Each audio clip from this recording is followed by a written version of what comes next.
राज news express network. नमस्कार, मैं आपके साथ राज सीमा भाटी और आप देख रहे हैं राज न्यूज एक्सप्रेस नेटवर्क। आज हम चर्चा करने जा रहे हैं कांग्रेस की CWC कांग्रेस वर्किंग कमेटी की उस अहम बैठक की, जिसमें कांग्रेस के दिग्गज नेताओं ने मोदी सरकार पर बड़ा हमला बोला, खासतौर पर नारी शक्ति अधिनियम 33% महिला आरक्षण को लेकर। लेकिन इस पूरे मुद्दे ने अब और भी बड़ा राजनीतिक रूप ले लिया है, क्योंकि अब इसमें सीधे प्रधानमंत्री entity politician Narendra Modi, pre Narendra Modi, क्या बोले कांग्रेस के बड़े नेता। सबसे पहले बात करते हैं कांग्रेस अध्यक्ष एंटिटी पॉलिटिशियन खर्ज। मल्लिकार्जुन खर्ज पर कहा कि मोदी सरकार लंबे समय तक खामोश रहने के बाद अचानक महिला आरक्षण को लेकर सक्रिय हुई है और यह कदम राजनीतिक फायदे के लिए उठाया गया है। उनके साथ एंटिटी पॉलिटिशियन सोनिया गांधी, इंडी राहुल गांधी उठाए। सरकार ने इस बिल पर कोई स्पष्ट प्रस्ताव विपक्ष को क्यों नहीं दिया? क्या यह सिर्फ चुनावी फायदा लेने का प्रयास है? अगर सरकार गंभीर है तो इसे 2029 तक टालने की बात क्यों? कांग्रेस का आरोप है कि सरकार इस बिल को तुरंत लागू नहीं करना चाहती, सोचता है बल्कि इसे डिलिमिटेशन, सीटों के पुनर्गठन और सेंसस से जोड़कर आगे खिसका रही है। अब पीएम मोदी का बड़ा बयान और पलटवार। इसी बीच प्रधानमंत्री एंटिटी पॉलिटिशियन नरेंद्र मोदी, या हम नारी शक्ति को 33% आरक्षण देना चाहते थे, लेकिन Congress, Samajwadi party, DMK, TMC और इंडिया गठबंधन ने इसे पास नहीं होने दिया। उन्होंने ये भी कहा कि आने वाले चुनाव में नारी शक्ति इन्हें माफ नहीं करेगी। इतना ही नहीं, एंटिटी स्टेट वेस्ट बंगाल मोदी ने यह सवाल उठाया कि विपक्ष ने महिलाओं के अधिकार में बाधा क्यों डाली। अब असली टकराव सरकार वर्सेस विपक्ष। अब यहां राजनीति पूरी तरह से आमने सामने है।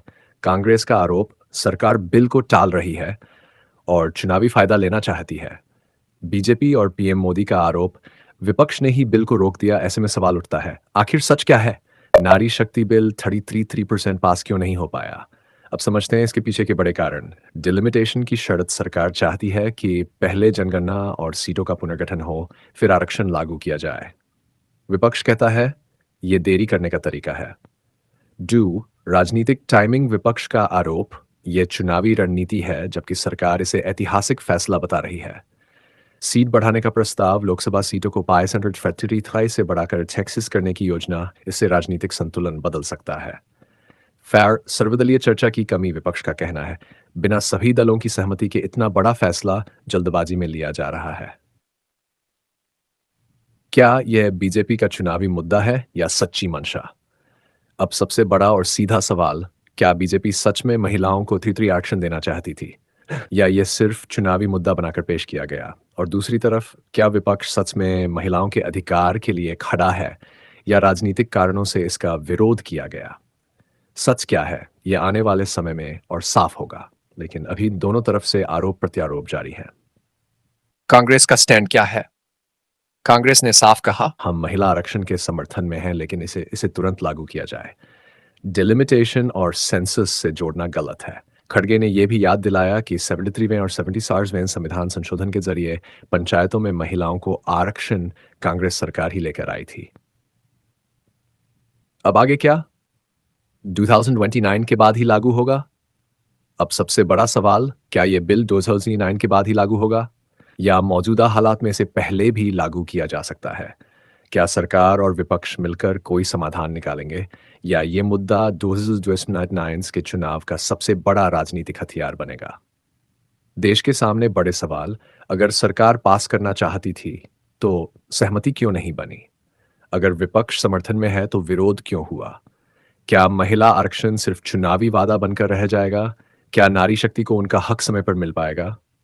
निष्कर्ष, नारी शक्ति का यह मुद्दा अब सिर्फ एक बिल नहीं, बल्कि देश की राजनीति का सबसे बड़ा मुद्दा बन चुका है। एक तरफ सरकार, दूसरी तरफ विपक्ष, और बीच में देश की करोड़ों महिलाएं जो अपने अधिकार का इंतजार कर रही है। अब फैसला जनता को करना है, कौन सच बोल रहा है और कौन राजनीति कर रहा है। ऐसी ही बड़ी, सटीक और बेबाक खबरों के लिए हमारे साथ जुड़े रहिए राज न्यूज एक्सप्रेस नेटवर्क के साथ, जहां हम आपको देते रहेंगे पल पल की खबर की जानकारी। धन्यवाद। हर खबर पाइए सीधा अपने मोबाइल पर।